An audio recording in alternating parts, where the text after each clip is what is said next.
Wala ka nag-helmet lagi. Bago magdaw nga may dapat picture. Kung way dakop okay ra dili maghian, mag-helmet kay. Nga sa man na wa kay lisensya, wa kay rehistro, wa pay side mirror ang motor, sa wa pay ka nag-helmet. Saan man na sir? Ang imong motor dalon sa police station.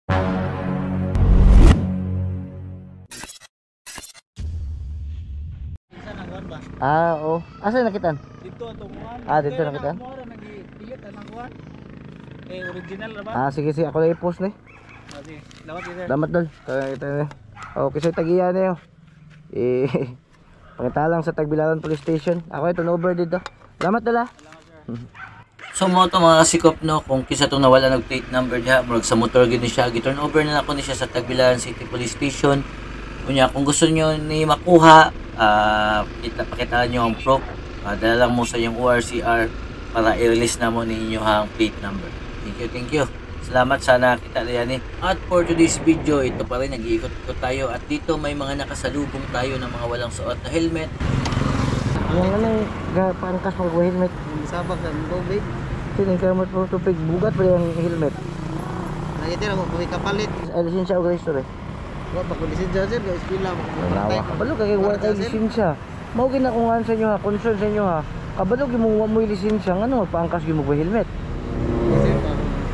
Kabalo gimuwa mo lisensya, mauna. Pag wa mo lisensya, ma-impound na yung motor. Ano hinanaon ninyo ba? Sige lang magmotor-motor, pila naman tayo pagtao ng helmet. Kamu na may kapatagad sa inyong kagalingon. Kamu lagi madakpan. Kaya mapansin man mo. Expire pa kayo mong risto. Di na ipugos ugan, pangkas-angkas ug helmet kabalong. Wa mo lisensya. Kabalo kag matiopihan ka na. Yan takwa violation gyud nimo. Expire lang daan, 12,000 lang na.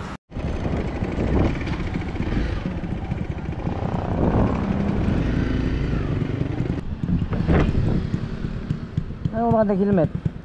Sir, gikan pa pong ba sir? Gikan ka nag palunga sir. Wala yawi-yawi? Agbo ko nang yawi sa ba? Nahagbo ang yawi. Oo. Wala ka nag-helmet lagi. Bago magdaw nga may dapat picture. Wala ka nagdahom nga nagdakop. So og way dakop okay ra dili maghian, mag-helmet kay.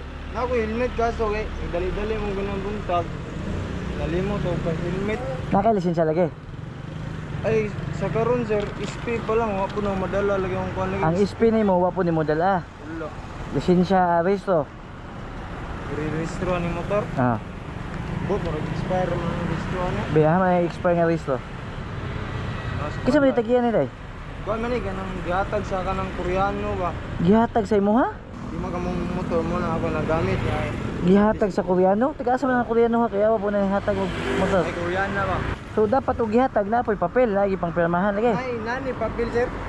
Kaso nalagi sa balay lagi. Nga sa man na wa kay lisensya, wa kay rehistro, wa pay side mirror ang motor. Nga kalansay sige lang sabto na ng kalansay pero ang problema kay wa pay papel man. Nga kabalo kang wa kay lisensya, wa pay ka nag-helmet. Inyo man na pong tinuyuan siguro na yan. Yung saan man na sir? Ang imong motor dalon sa police station for investigation. Kay wa may papel ay imbestigahan nato kung kinsa gitagian ni ug ma-prove ninyo nga inyo ha. I-release naman po namo pero naman penalty nga mabayaran dito ha. Diba? Sabay tayo na pa dito, padong tag-station. Helmet ninyo. Ano helmet? Ha? Okay, kanimal helmet. Ha? Ano may manimba? Katalisensya nimo palihog. Oy, sincere ba sir? Manimal na.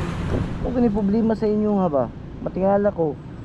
Wa pa mo lisensya, kamo pa dili mag-helmet. Simple na kay pagsutog helmet, dili mo ta nabugat. Resto ba tanda resto ayo inagibili na pod. Wala, gida sa ate. Nawa. Kamo lagi magpadakop sa inyong kagulingon jud. Kabalo mo gid mo Tagbilaran, bawal mo gid na mayana. Nya kamo mo mga lisensya kamo na yung magsigig pakita og violation ninyo. Sabay tayo pa police station na kay impound na yung motor ha. Salamat.